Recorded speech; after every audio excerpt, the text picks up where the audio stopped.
It's easy to go live. Library containing thousands of manuscripts, paintings, and scriptures. Okay, we're going live in question period here. Other Gurdwaras around the country were also attacked.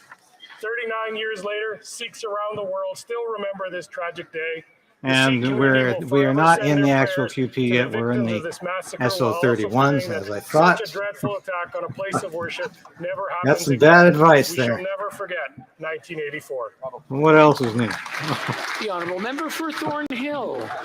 Mr. Speaker, the Liberal budget is the work of a finance minister who says one thing and does another. She doesn't answer a single question asked of her in this House and lectures Canadians who don't agree with her. $60 billion of new spending pours gas on the inflationary fire. She admitted that to be true. She said she wouldn't do it, and she did it anyway. She told Canadians that the budget would be balanced in 2027. Now she says it'll be never. She said the debt ratio would go down, but she can't tell this House the number because it went up. Canadians can't afford this Prime Minister or this government. They think they can spend their way to prosperity, but the last 8 years has created a crisis. Good news, though, Conservatives will deliver lower prices, more powerful paychecks by capping spending, ending the deficits, and scrapping the carbon tax. Those are our demands of this budget. The choice is clear. It's freedom versus control, prosperity versus poverty, and technology versus more taxes. Enough with the lectures from this minister. Canadians can't afford to be duped by her any longer. The honourable member for Regina Capel. Water everywhere, so let's all have a drink. Well, at least Homer Simpson thought so as he scooped up a mouthful of seawater to quench his thirst. Of course, while it may have the illusion of relief, drinking ocean water won't cure thirst, it will only make it worse. That's a lot like the Liberal budget. It's full of salt water. Canadians are parched with inflation caused by massive Liberal deficits. Even prominent Liberals like John Manley, Bill Morneau, and the Finance Minister herself admitted that bigger deficits would make the problem worse. Not only are the Liberals salting the water by tripling the first carbon tax and introducing a second carbon tax, they're racking up $63 billion in new inflationary deficits. Extra spending means extra borrowing, which means higher interest rates for Canadians. So the illusion that Liberals are offering in response to the cost of living crisis will actually just make things worse.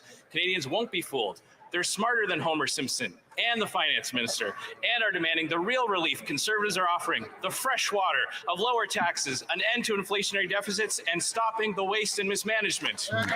Don't you hate how these Liberals call carbon pollution? The honourable member for Hull Aylmer. And they call a carbon tax a tax on pollution? Last It's all Monday was the nonsense. 40th anniversary of Le Gitami, a true symbol of compassion and community in my constituency. For 4 decades, this extraordinary organization has touched countless lives. It has done so by providing shelter and support to those in need. Le Gitami has become an integral part of our region, offering shelter, food, and hope to the most vulnerable among us. Its commitment to tackling homelessness and poverty has transformed lives and inspired a wave of positive change. Through the dedication of its staff and volunteers, Le Gitami has built a legacy of compassion, unity, and resilience. It has fostered a sense of belonging and restored the dignity of people facing unimaginable challenges. On this memorable occasion, Mr. Speaker, let us pay tribute to Gitami for its outstanding contributions to the people of the Outaouais region. May its light continue to shine, lighting the way toward a more inclusive and compassionate society. Congratulations on 40 incredible years. Honourable member for Skeena Bulkley Valley. Mr. Speaker, I rise today on Canadian Environment Week to honour all of the work of Indigenous land guardians and Indigenous land protection, a hopeful, inspiring movement that is so integral to protecting the lands and waters of this special place we call home. It's based on the premise that the people best positioned to protect the land are the people of the land. I think of the Haida, whose modern land guardians have been patrolling the lands and waters of Gwaihana since 1981. I think of the Kaska, whose bold vision for land protection in northern BC is called Dene Kekusan, which translates in Kaska to always will be there. I think of the late Jared Kwok, whose work with the Tahltan Let's hope Land that Guardian doesn't refer program to the was so Liberals important always and being whose there. leadership is so dearly missed. There are over 120 land guardian programs in Canada. I don't have enough time to speak of all of them, but suffice to say, Mr. Speaker, that at a time when we are bombarded with bleak environmental news, Indigenous land protection and land guardians are a source of hope. I'm very proud that the NDP stands with Indigenous land guardians and Indigenous nations in this important work. Thank you, Mr. Speaker. Everyone, if they're speaking with someone who's far away from them, they might want to get closer and whisper. And if you can hear my voice, please say shh. There we go. L'honorable député. The Honourable Member for Abitibi-Témiscamingue. Thank you, Mr. Speaker. Mr. Speaker, forest fires are raging in Quebec. They are terrifying. The fires extend on a surface area comparable to that of Montreal's. There are people impacted on the north coast. Is he going to blame this on climate change? The skies are gray and smoggy. This is not normal. But in this crisis, there is solidarity. Men and women who have been evacuated stand in solidarity with civil safety authorities. The Sopfeu and firefighters have been working tirelessly to fight these raging flames. Firefighters have come from Quebec, Canada, France, Portugal, and the United States. All stand in solidarity to fight against these terribly strong fires. Thank you to all those who are supporting in these operations, especially those who are assisting people in evacuating their homes. We, the government, need to take action faced with this catastrophe. We all need to work together, hand in hand. We are dealing with this together, and we will put out these fires together. Mr. Speaker, on behalf of the Bloc Québécois, we wish courage to all.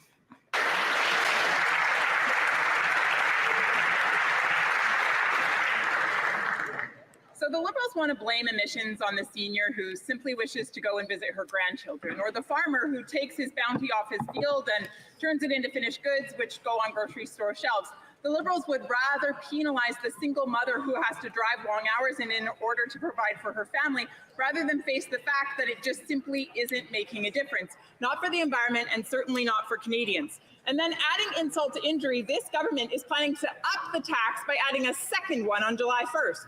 They sure know how to party, don't they? Just what we need. So Canadians can't afford this. Not at all. This Rachel Thomas is quite good. Seniors are delaying their retirement. Students are using food banks at astronomical numbers. And half of all Canadians are reporting that they're close to bankruptcy.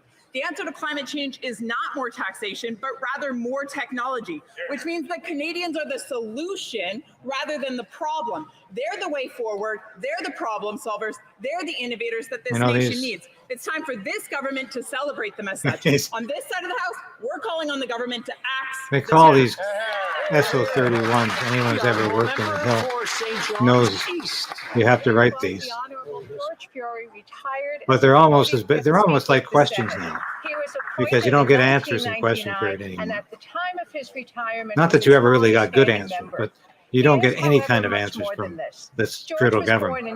You get a lot of talking points, and it really does result in questions being answered by other questions, or with other facts that have nothing to do with what the question is all about. And Justin Trudeau is a master at this. He's a master of very little in his life, but he's very good at obfuscation and distraction.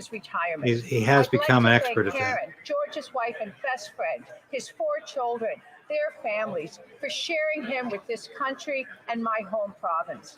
George, I look forward to watching how you shape your traditional retirement. You have served your country and province as a statesman, courageous leader, while maintaining humility and decency. Oral questions. Here we are. The Honourable Leader of the Opposition. Here's Mr. Polyev.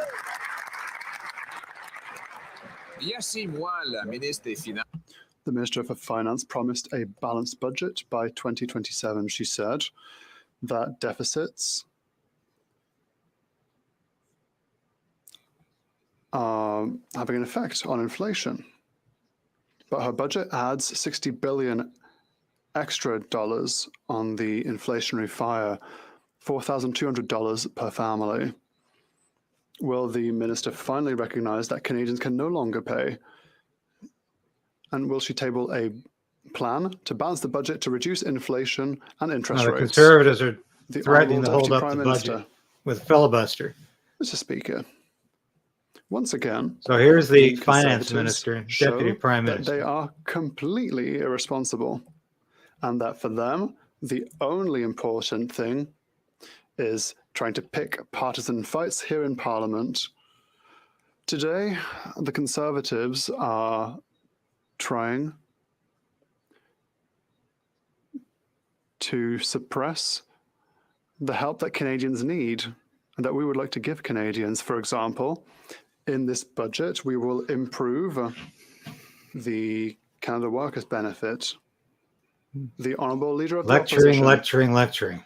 Nobody does it better than Freeland. Irresponsible are policies that increase inflation and interest rates. Canadian consumers are the most indebted I don't in think the G7. Justin's in town today. Consumers No. are the most He was indebted, lecturing the polls last more week. so than even the Canadian economy. The minister admits causing inflation because of inflationist policy. This will increase interest rates even higher on the backs of these indebted consumers. Will she finally implement a balanced budget to reduce inflation and interest rates before there is a crisis? The Honourable Deputy Prime Minister. Mr. Speaker, what is truly shocking is the completely irresponsible position, an adolescent position taken by the Conservatives. Did you hear that? They Adolescent. prefer partisan bickering than helping Canadians. And I would like to explain to you what there is in the budget and what Canadians need. For example, Is she going to mention cryptocurrency again? better worker benefits, doubling for deductions for tools. The Honourable Leader of the Opposition. Just 6 months ago, Well, we're going to have minister a promised little bit of English a now. balanced budget by the year 2027. She said that deficits fuel inflation. Deficit Finance Minister John Manley, a Liberal, said that while the Bank of Canada is slamming on the brakes of inflation with higher rates, this government is slamming on the gas with higher spending. This could cause the whole engine to blow and all of that mortgage debt Canadians hold comes up to renewal unless the rates come down. So will she act now to put in place a plan to balance the budget to bring down inflation and interest rates? Now you get to hear the real arrogance in English. Mr. Speaker, I am truly appalled Ah. by the reckless and irresponsible behavior we are seeing from the Conservatives today. They are showing that they prefer adolescent partisan games over actually delivering support to Canadians. That's her word of the So day, let's adolescent. talk about what they are preventing Canadians from getting with their parliamentary childishness. They are preventing Canadians from getting the doubling of the tradesperson's tool deduction. They are preventing us from putting in place an anti-flipping tax that's going to stop speculation in homes. The Honourable Leader of the Opposition. Mr. They could have kept going. What is truly reckless is driving up inflation and interest rates on Canadian consumers who are the most indebted in the entire G7. In fact, the combined consumer debt is almost bigger than the entire Canadian economy. And when the monster mortgages that Canadians took out with the advice of this government back in 2021 and 22 come into higher rates for renewal, there could be a massive mortgage meltdown. Therefore, will the finance minister do what she promised only months ago, and that is to say, stop putting fuel on the inflationary fire, balance the budget to bring down inflation and interest rates? Yes or no? The Honourable Deputy Prime Minister. Mr. Speaker, someone who advised Canadians to opt out of inflation by investing in crypto I is knew in you a should pretty get to it. ill position to offer economic advice of any kind. And you know what he is doing instead of providing a responsible economic plan? He is blocking the support that Canadians need, real measures in our budget implementation bill. For example, cracking down on predatory lending. Who could be opposed to that? Isn't that what Canadians need right now? But the Conservatives, with their frivolous, childish behavior, are stopping Canadians from getting Bravo. The Honourable Leader of the Opposition. Les familles québécoises. Quebec families are being struck by forest fires. This includes fires also elsewhere in Canada. The Conservatives are here to support any government measures that will be necessary to protect Canadians and to minimize the effects of forest fires. I would like to thank the Minister for the briefing that he gave, and I would like to offer him the opportunity to give an update to this House and all Canadians on the state of the forest fires and what the government is doing to respond. Minister of Emergency Preparedness. I thank the member opposite for the important question and also for the strong advocacy from every member of this House on behalf of their communities. Mr. Speaker, there are currently 370 wildfires burning in Canada, 217 of which are out of control. There have been over 26,000 evacuations from communities right across the country in response to a request for assistance from the provinces of Alberta. This is the Quebec, former and Nova Open Scotia. Borders We have Minister, deployed the the guy Canadian did such a Forces good job into those three provinces. allowing In each people to just location, cross Canadian at forces will. are now in the field assisting with firefighting efforts. L'Honorable Député. The Honourable Man for La Prairie. Mr. Speaker, first of all, allow me, on behalf of the Bloc Québécois, allow me to express our solidarity with the Quebecers evacuated by the forest fires and with all those who are worried. We are here with you. Our members of Parliament are on the ground, and it is important to note that cooperation between governments is going well right now. Mr. Speaker, we are going to have to talk to each other clearly and honestly about climate change, but for the time being, let us contain the fires first and give full support to those affected. Will the government accept our outstretched hand and our cooperation? The Honourable Minister for Canadian Heritage. Mr. Speaker, we are all concerned by the situation. From the very beginning, I'd like to thank firefighters for their work. I'd like to commend their courage. We received Quebec's request last Saturday. We answered yes, absolutely, in the following hours. We sent people, 150 personnel are now in Quebec. We'll continue to be there for Quebecers, Mr. Speaker. The Honourable Member for La Prairie. Mr. Speaker, Radio-Canada revealed that David Johnson hired Navigator, which specializes in media crisis management. He has a right to hire whomever he wants. That's not the issue. What is bizarre, however, is that he didn't hire this crisis management firm while he was in crisis last week, following the tabling of his report saying no to a public inquiry. No, he hired it on day one of his mandate, Mr. Speaker. So the question arises, did Mr. Johnson know from the very beginning that he was going to oppose the public inquiry demanded by the public? Good question. Sometimes the bloc comes up with a good question. The Honourable Minister for Interparliamentary Affairs. Mr. Speaker, my colleague knows full well that the simple answer to this question is no. Covering up. Mr. Johnson took the time to look at all documents, had a number of interviews with those directly involved in these questions of foreign interference. Mr. Johnson reached an independent and serious conclusion, something that is a breath of fresh air in this House of Commons. Breath of fresh air? South. Based on a recent survey, nearly half of homeowners and over half of renters in this country are struggling to make their monthly payments. This is the guy who wants to eat his, have his cake and eat it too. I've ever had to worry about this, but it is scary. Looks like he's opposed to his government, but he's backing it up. Increase interest rates, which will make the situation even worse. When will the Prime Minister take this seriously and take steps to bring down the cost of rent? The Honourable Deputy Prime Minister. Mr. Speaker, our government absolutely understands the challenges that people are facing with the cost of living, particularly Canadians who rent. And that is why last fall we provided a top-up to people who needed support paying their rent. How dare you ask a question? That is also why we are very glad that on the 5th of July, just cancel your Disney Plus. Provide the grocery rebate targeted at 11 million vulnerable Canadians and Canadian families who need that support the most. The honourable member for Burnaby South. Do you think This she Liberal government understands needs to start anything? acting like this is a crisis. Le Banque du Canada va The Bank of Canada will no doubt increase interest rates, which will make things even worse. It will put even more pressure on workers. This government has done nothing to tackle the greed of large corporations that massively contribute to the increase in inflation. Is the government on the side of workers or the side of corporations? The Honourable Deputy Prime Minister. Mr. Speaker, our government is on the side of all Canadians. On the side of the Liberal government. In every region, every province. That is the reason for which we will help the most vulnerable on the 5th of July with a targeted and significant aid and assistance. And that is why for us, jobs and economic growth is the most important target.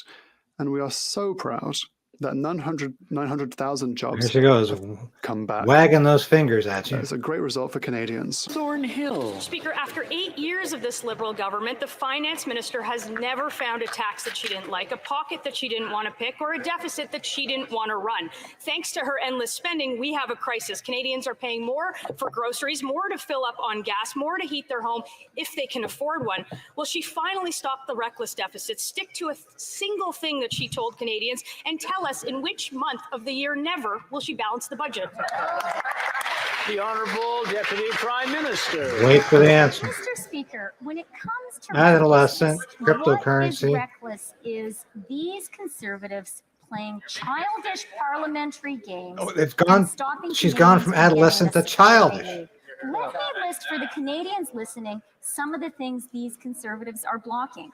They are blocking an improvement in registered education savings plans, a change that will make it easier for students to get the money their parents have saved up for to pay for their education. They are blocking a ban on cosmetic testing on animals, Mr. Speaker. Wow. They are blocking our efforts to cut the criminal rate. Member for Thornhill. The finance minister can continue to lecture Canadians, but that won't pay their bills. She can continue Lecture's to the word. pretend like everything's fine, but that doesn't change the fact that people are hurting. And they're hurting because of her inflationary deficits, the tax increases, the broken promises of her boss's failed economic track record. She said she would balance the budget. She said the debt ratio would go down. She said there would be no more out of control spending. She didn't keep her word. She doesn't answer questions in this House. Why would anybody trust anything that she says? The Honourable Deputy Prime Minister. Mr. Speaker, I would never lecture Canadians, but you know what?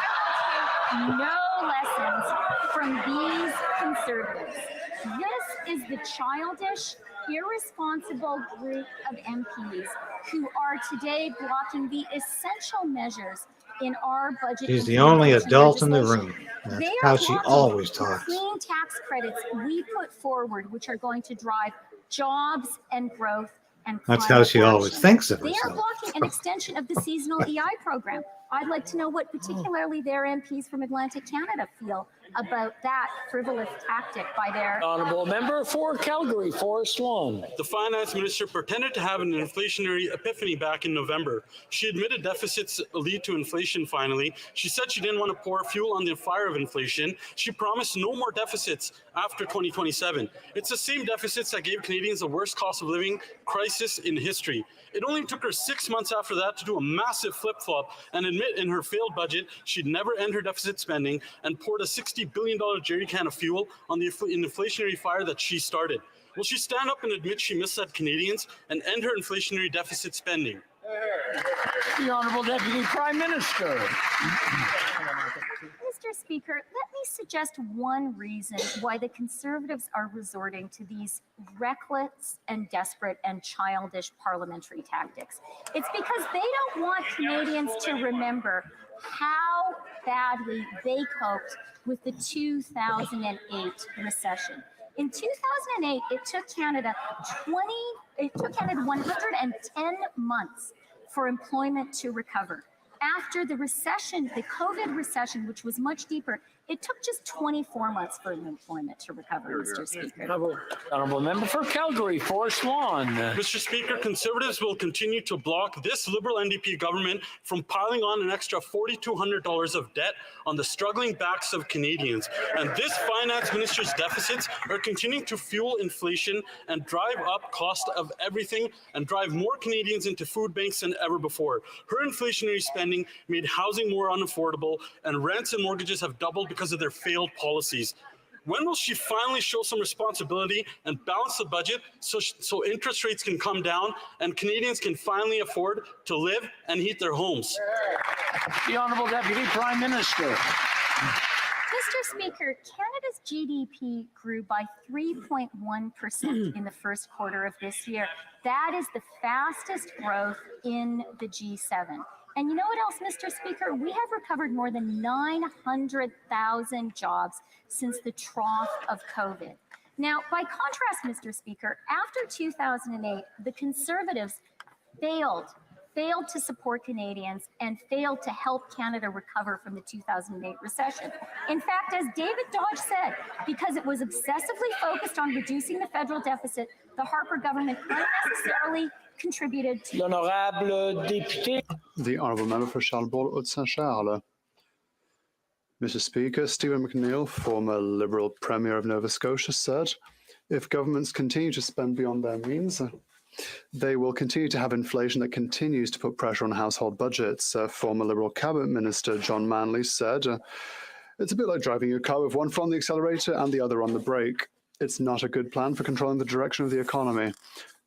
The Prime Minister is not listening to the opposition parties or even his Liberal friends, but we are clear we must return to a balanced budget now.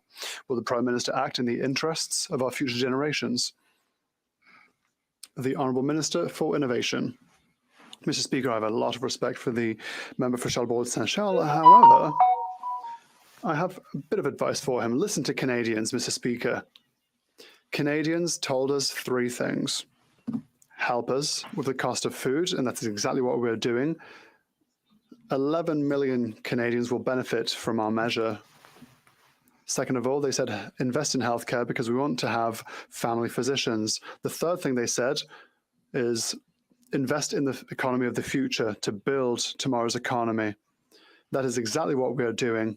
And the Honourable Member should listen to Canadians from time to time. The Honourable Member for Charles-Bourg Saint-Charles. Mr. Speaker, I think that all we do is listen to Canadians because what they're telling us is that everything's more expensive and they have less money than before. This because of this government's inflationist policies. It's rather clear. That's what people are saying to us because we're actually listening to them. And even former Liberal Prime Ministers and Liberal Ministers are saying it. So with all due respect to my colleague, Mr. Speaker, can you tell us if they will stop their inflationist measures so that Canadians can finally have a bit more money in their pockets? The Honourable Minister. Mr. Speaker, I'm sure that the people of Charles-Bourg Saint-Charles watching us today are rather surprised. The government is proposing to help people. People need a helping hand right now. When Canadians need a helping hand, they know which side of the house is going to help them. And that's exactly the reason for which the Minister for Finance tabled an assistance for food, a deduction for food that will help 11 million Canadians, including many people will no doubt be in Charles-Bourg Saint-Charles. Mr. Speaker, we have to help Canadians when they need it, and that is exactly what we're doing. The Honourable Member for Trois-Rivières. Mr. Speaker, it is impossible to get answers about Chinese interference. Take a look. When the Bloc asked how many elected officials in total have been the subject of threats and or disinformation, the government refuses to answer. When the Conservatives ask how many Chinese police stations remain in operation, the government refused to answer. When the NDP asked about the links between the staff of the Special Rapporteur and the Liberal Party, it refused to answer. Liberals will not even acknowledge all call for a public inquiry, the government again refuses. It's a denial of democracy, Mr. Speaker. So, where did they get their answers? Where do we get our answers if the government refuses to provide them and refuses to allow an inquiry? The Honourable Minister for Public Safety. Mr. Speaker, I would like to reassure my colleague that the government is continuing this guy is a walking, talking joke. All actions necessary on a subject that is very serious. This is fighting against foreign interference, but there's You can't get his story straight from one day to the next. Thompson. That's the leader of the opposition, yes. He's David Johnson's newest champion. He said that this individual, Mr. Johnson, is a man with a huge amount of credibility. And so, despite the records between Mr. Johnson and the Conservatives, will continue to trust in him for the next steps on this important issue. The Honourable Member for Trois-Rivières. Thank you, Mr. Speaker. Well, that didn't answer my question at all, but the Liberal solution is ready-made. Faced with a Prime Minister who hides the truth from the public, they would like to force the opposition leaders to join him in his secrecy. Everyone in secrecy, no one to inform the greater population. Mr. Speaker, the Liberals have the problem backwards. The problem is not that the public knows that China is interfering in democracy. On the contrary, the problem is that China can continue its interference in the shadows. The problem is not the light, it's the shadow. When will there be a public and independent inquiry, Mr. Speaker? Good question. Again, the block sometimes really hits it home. The Honourable Minister for Interparliamentary Affairs. Mr. Speaker, I think that my friend from the Bloc is perhaps a little bit confused about what is keeping Canadians in the dark. The Conservatives did absolutely nothing on foreign interference, despite the fact that intelligence officers raised this issue publicly in 2013. Our government, Mr. Speaker, did the opposite. We implemented measures to fight against foreign interference. We further strengthened measures every single time that we received advice from experts, and that is exactly what we will do with the recommendations from Mr. Johnston. The Honourable Member for Laurentides-Labelle. Mr. Speaker, whilst the government is talking about opposition leaders, left, right and centre, it is not talking about Chinese interference. That is what we need to tackle.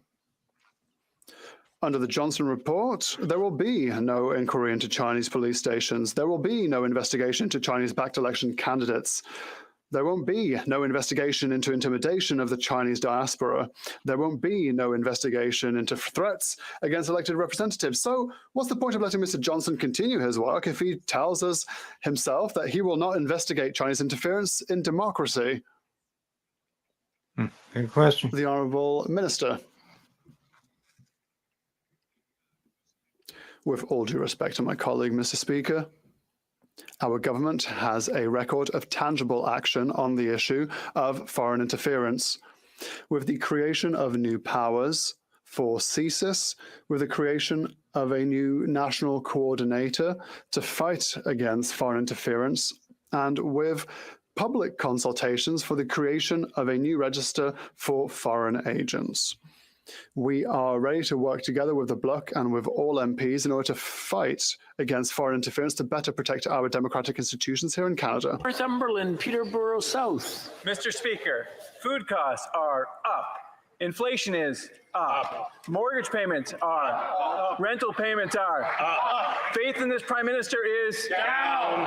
When will this Prime Minister end his inflationary deficit, scrap the tax, and bring back the common sense of the common people? The Honourable Minister for Good question. Families. Mr. Speaker, I'm not actually sure there was a question in there. I don't think there was. I don't mind actually sharing with the Conservatives what we're doing. For their benefit. Yeah.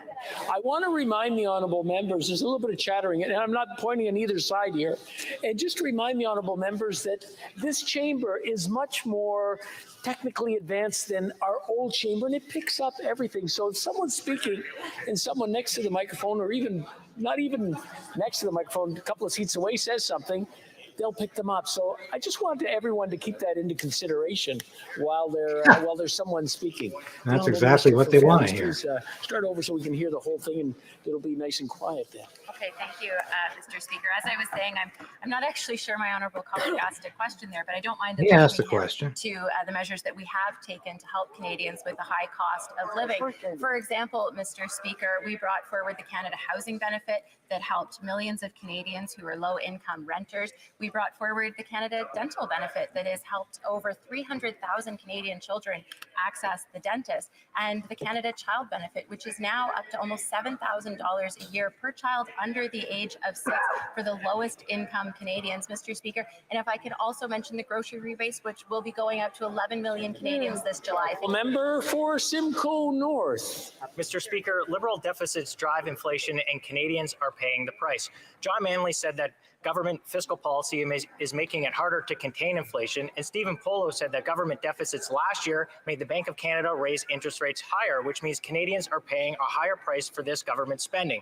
Just last month, inflation went higher when this Minister of Finance said Canadians should expect inflation to go lower. Is there a plan to end inflationary deficits and spending to bring down inflation and interest rates?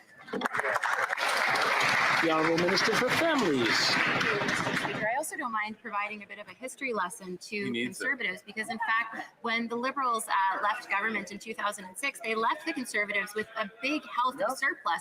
But what did Conservatives do? Well, they actually brought in years of deficits while cutting services, Mr. Speaker, and going through a global recession. On the other hand, Mr. Speaker, what did we do? We invested in Canadians. We've supported Canadians. And in fact, we know that inflation is high, but when it comes to food inflation, a new report today actually announced that Canada is the second lowest in the world. This, of course, when it is comes all to a fairy food tale. inflation. We know there's more to do. We know Promulgated we need to support Canadians, and but we're doing the distributed right by the things. Liberal Party of Member Canada. for Simcoe North. Mr. Speaker, on this side of the House, we are proud of a record that during a recession cut taxes for Canadians. But let's talk about energy and food costs, which are some of the biggest contributors to inflation, which is why it's puzzling why the government continues to increase taxes on both fuel and food and making it more expensive by continuing to increase the carbon tax. These carbon taxes the central bank says are inflationary, and this government wants to impose a second carbon tax, which will just make food and fuel more expensive because you have to ship the food to the table and farmers use fuel in their operations. When will the government realize that their policies are making inflation worse? The Honourable Minister of the Environment. Thank you, Mr. Speaker. 2016 was the worst year for forest fires in Alberta, and already we're on the verge of surpassing this, and we're on June 4th. Well, We've wait just for seen it. the worst forest fires in the history of Nova Scotia. They're going to blame and we're climate only change at for this. June 4th. Quebec Not asked the federal arsonist in government over Alberta. the weekend. They said we can't handle all of the forest fires we are seeing, and it's only the beginning of June, Mr. Speaker. And what's the response for the Conservative Party of Canada? Let's make pollution free again. Let's allow the largest polluter in Canada to pollute as much as they want. Let's stop using the not most effective pollution. tool to fight climate change, carbon pricing. This is all a joke, all The Honourable hysteria. Member for Rosemont-la-Petite-Patrie. Mr. Speaker, the housing crisis is hurting people. People are paying ridiculous prices, or they have to move. The Liberals are not having enough social or affordable housing built, and they're not investing enough in existing housing. Yesterday, with the leader of the NDP, I visited an affordable housing project in NDG, which has had to condemn entire housing units because there's not enough resources for maintenance and renovation. It makes zero sense. When will the Liberals finally wake up and seriously invest in accessible housing for everybody? The Honourable Parliamentary Secretary. Thank you, Mr. Speaker. I'd like to thank my colleague for his question. We agree with him that housing is currently difficult to find, and prices are going up. That is why we have our national housing strategy that invests not only in affordable housing, but also in the right to housing. We need to legislate to do something about market speculation. That's what we're doing. Thank you. Minton Griesbach. What an answer. Raging wildfires in Alberta have left countless communities devastated. As families were allowed to return home, I joined some in the East Prairie Métis settlement to witness the destruction and mourn the loss of their homes, cultural heirlooms, and family memories. Despite being hit the hardest, First Nations and Métis settlements have only received lip service from both the provincial and federal governments. Will this government take its relationship with First Nations and Métis settlements seriously and provide immediate housing supports to those who've lost everything? The Honourable Minister for Emergency Preparedness. Thank you very much, Mr. Speaker. And I would like to share with the member that last week, the Prime Minister and several of us There he met is with again. the Making National Council, for The example. former Open and talked Borders about Minister. Working with the Making National Council to actually implement a priority on emergency management. I also want to assure the Always member looks like opposite he's barely that there. Indigenous Services Canada and the Government of Canada has been working closely with First Nations and Métis communities impacted by these fires, and will continue to support them in every way possible. Honourable Member for Northwest Territories. Mr. Speaker, June marks National Indigenous History Month, an opportunity to recognize and celebrate the contributions of First Nations, Inuit, Métis across Canada, as well as their cultural languages and heritage. It's also an opportunity to reflect on historic wrongs and how they've impacted relationships with Indigenous people, and the ongoing work to advance reconciliation. The reality of Canada's colonial history, including the dispossession of Indigenous people from their lands, continue to be felt to this day. Can the Minister of Crown and Indigenous Relations please update this House on the work Canada has been doing to advance reconciliation Here it is. to address the Honourable Minister. To thank my friend from the Northwest Territories for the question. Last year, we resolved a record number, 56 specific claims for $3.5 billion in compensation. And this past April, in addition, we reached a historical settlement with Treaty 8 First Nations, which will return just over 44,000 hectares of land to those communities. We're also addressing a number of past harms, namely the harms caused by the tragedy of residential schools and the destruction of language and culture with the Godfredson settlement earlier in January for $2.8 billion. While National Indigenous History Month is the occasion to reflect on everything that's going well in this country for Indigenous peoples, it's also a reminder that we... Member for Hastings, Lennox and Addington. On July 1st, this Liberal government is introducing a second carbon tax, an additional money grab from the pockets of cash-strapped Canadian families. With people already struggling to put food on the table, keep the lights on, and make rent, how can this government justify yet another hurdle for them to overcome? So, Mr. Speaker, running historic deficits and raking up reckless debt may be desirable for this government, but for many Canadians, it is not an option. Will this government do the right thing and cancel their planned carbon tax increases? The Honourable Minister of the Environment.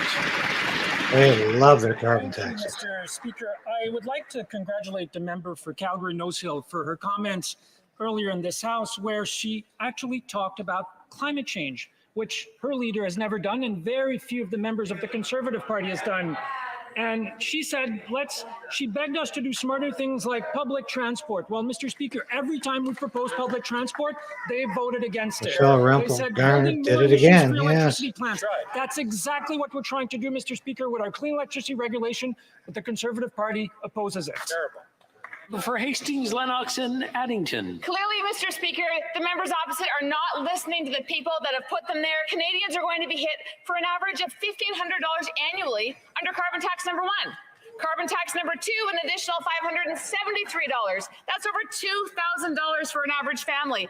This Liberal government needs to reduce interest rates and get inflation under control, and they can start today. So, Mr. Speaker, I will ask again, after getting such a lackluster answer the first time, will this government exercise some common sense and cancel their planned carbon taxes, yes or no? The Honourable Minister. I would like to remind my honourable colleague, Mr. Speaker, that in their 2021 platform, the Conservative Party of Canada was proposing to put in place carbon pricing, but it wasn't a plan for the environment. But at least they were talking about it, Mr. Speaker. It was a plan to encourage people to pollute more. That's not the pollute pay principle. This guy lives on We're getting there. Mars. But they even refused last week to let us table their own platform. Does he really think we're making any difference? Yet it's not the greenhouse gases? Told Canadians by taxing Canadians to death? And then walk back on their promises. The Honourable Member for Louis Saint Laurent. Mr. Speaker, recently the Minister of Finance said that in order to do something about inflation, we would need deficits. We would need to reduce deficits, rather. And then later, Liberal Party activists said that no, we need deficits. For someone who's dreaming of becoming the leader of the party, that's not good news. But that's what the Liberal members said. And what's really bad news for all Canadians is that there's going to be a second carbon tax. Can the Minister of Finance confirm what the PBO said? That this is going to cost $436 more per year on average per Quebec family. The Honourable Minister of the Environment.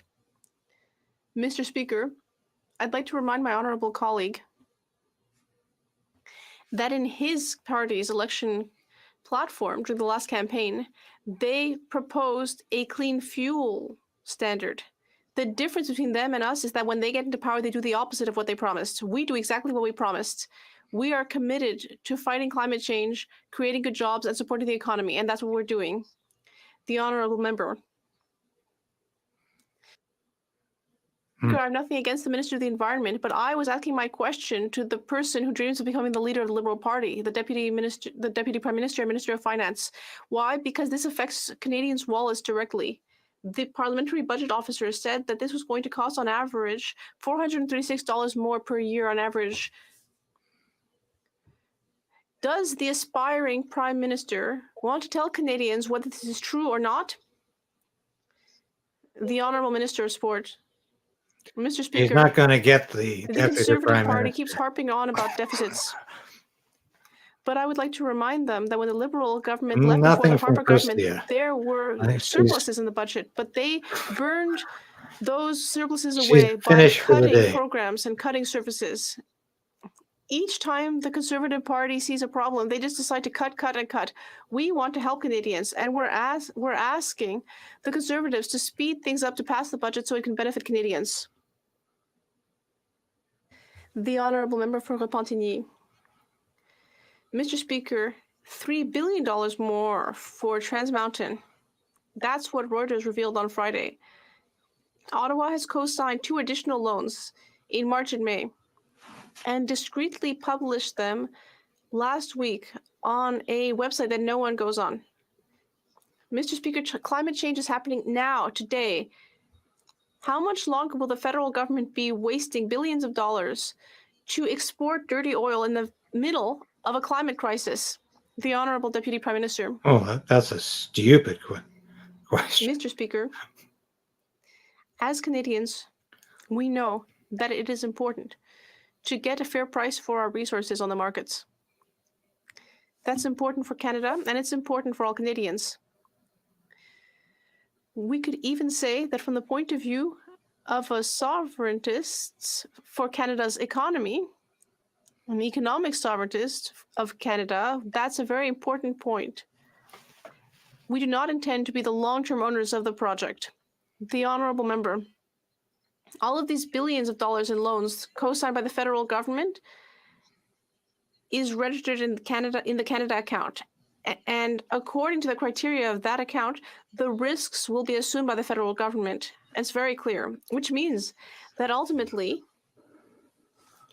taxpayers are responsible for every cent invested in Trans Mountain. Who today would still have the gall to say that those billions of dollars are better used investing in Trans Mountain than in fighting natural disasters caused by climate change? The Honourable Deputy Prime Minister. Mr. Speaker, this government does not intend to be the long-term owner of the pipeline. Our government understands the importance of Canada's economic sovereignty and for Canada to have control over its own exports and natural resources. But I do agree with my colleague regarding the climate.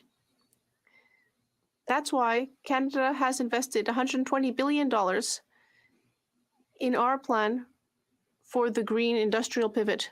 St. James, Assiniboia, Headingley. Carbon Tax 1 will add 41 cents a litre to the price of gas. Now Carbon Tax 2 will add another 17 cents on top of that. To make matters even worse, they're going to tax these taxes by adding the GST. It all adds up to a whopping 61 cents a litre. These taxes will make everything more expensive while Canadians can barely make ends meet. It's time to take their foot off the gas. When will they axe the tax? The Honourable Minister of the Environment. Thank you, Mr. Speaker. As I was saying earlier, Canadians are battling forest fires right across the country. It is likely going to be the worst year for forest fires in the history of Canada. And nothing to do with while climate this is change. happening, just last week in this House, the member for Red Deer Mountain View rose to tell Canadians that climate change is normal, Mr. Speaker. So it's not that they don't care about climate change. It's not that they don't want to even understand it. They don't believe it's a problem. So why have any plans to fight climate change? Why have any plans to help Canadians adapt to what is a changing climate as more and more Canadians will face the impacts of climate change? Full member for Calgary Confederation. Mr. Speaker, as Canadians plan their summer vacations, many are shocked with skyrocketing costs, the motel prices, the food prices, and in particular the gas prices. The Liberal carbon taxes will add a shocking 61 cents to a litre of gas. Oh, and don't forget the GST on top of that, Mr. Speaker. Not all Canadians get to jet off on vacation where taxpayers pay for the fuel. What is this Liberal government going to do to make sure Canadians can afford the gas to see their family, to see their friends, and to see their country? The Honourable Minister for Immigration. Mr. Speaker, over my time as a parliamentarian, I've had the honour and privilege of getting to know the honourable member, and I respect him deeply. But I have to say, Mr. Speaker, when we're dealing with the consequences of climate change, we at home, we know we need to reduce our pollution. We also know that the most cost-effective way to combat climate change is to put a price on pollution. With respect to this specific policy, 8 out of 10 Canadian families are going to receive more. What the Conservatives are advocating for, Mr. Speaker, is to take that money away from families so they can give it to polluters. This is nonsensical policy. We're going to continue to advance an ambitious environmental agenda and make life more affordable at the same time. The Honourable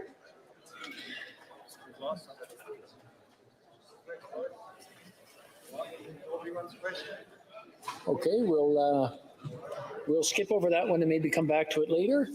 Go to the Honourable Member for Fredericton. Thank you, Mr. Speaker. After hours and hours of delay caused by the Conservatives, and thanks to the hard work of Liberal members, the Standing Committee on Finance completed its work on the Budget Implementation Act last week. Unfortunately, the Conservatives are continuing to delay this bill's progress here in the House. Can the Honourable Minister of Tourism and Associate Minister of Finance tell this House about how the measures in this bill will help Canadians and why it's so important to get it passed quickly? Oh, here's another softball. The Honourable Minister. Mr. Speaker, I'd like to thank the member for this excellent question. After more than 28 hours of delay by the Conservatives, the Standing Committee finally sent the bill back to the House, Bill C-47. This bill would enable people to get benefits from the Canada Workers Benefit more quickly. It would improve education savings plans and would reduce tradespeople's SMEs' tax burden by reducing their credit card fees. I would ask the Conservatives to stop with their ridiculous games and get this bill adopted. Sonia Lambton. Mr. Speaker, these tax and spend Liberals are at it again. It's not bad enough that Canadians are skipping meals and going to food banks because they can't afford to eat and heat with the punishing taxes that this government is going to triple.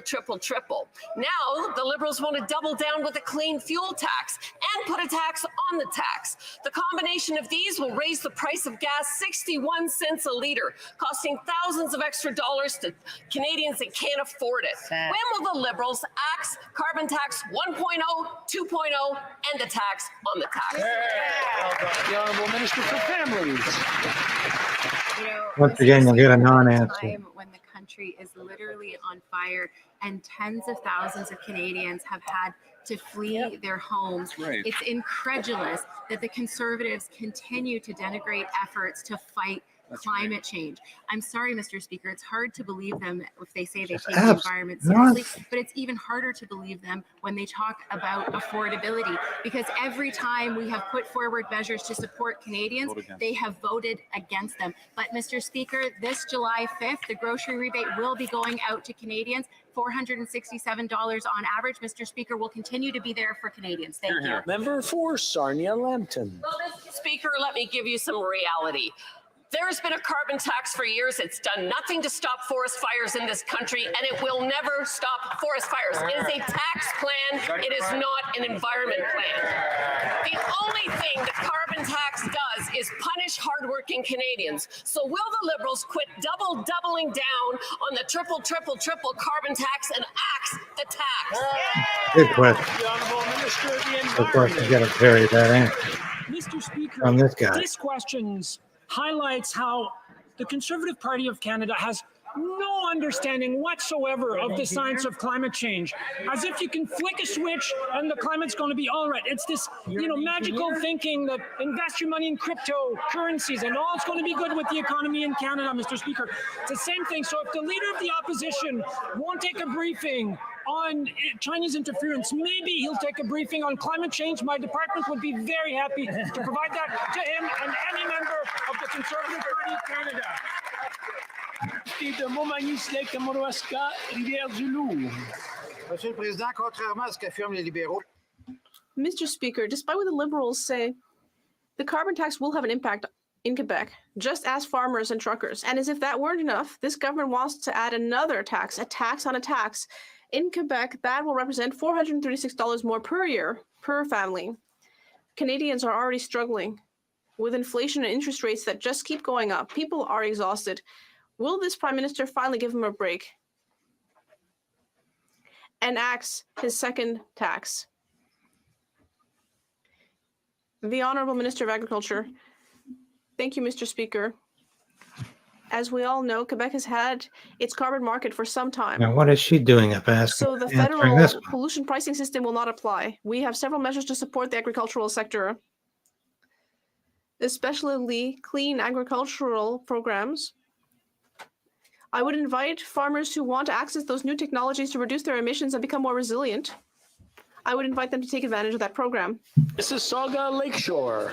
Mr. Speaker, on World Environment Day, we recognize our shared responsibility to protect our planet and fight climate change, biodiversity loss, and pollution now and in the future. This year, the theme for World Environment Day is Solutions for Plastics Pollution. This is an opportunity to highlight the initiatives taken by Canada, such as banning of certain harmful single-use plastics to preserve the cleanliness of our shores. Can the Minister of Environment and Climate Change tell us what solutions our government is putting forward to reduce plastic pollution? Honourable Minister of the Environment. Speaker, and I want to thank my honourable colleague for the question and his advocacy on this issue. Happy World Environment Day, Mr. Speaker. I'm happy to announce that in just a few weeks, on June 20th, the single-use plastic ban will come into full force. Following that date, harmful plastics such as straws and plastic cutlery will no longer be able to be used, sold, or imported into Canada. This is news worth celebrating. Plastic products that are harmful to our wildlife, our oceans, our lakes, and that is why our government continues to take action towards zero plastic waste before 2040. Thank you, Mr. Speaker. Member for Nanaimo, Ladysmith. Mr. Speaker, despite the clear damages from abandoned vessels to food security, marine life, and the environment, the Liberals haven't done enough. Locals know this damage well, as abandoned vessels, or what locals call vessel graveyards, line our coasts. First Nations and community groups are willing to clean up this government's mess. All that's missing is the government's political will.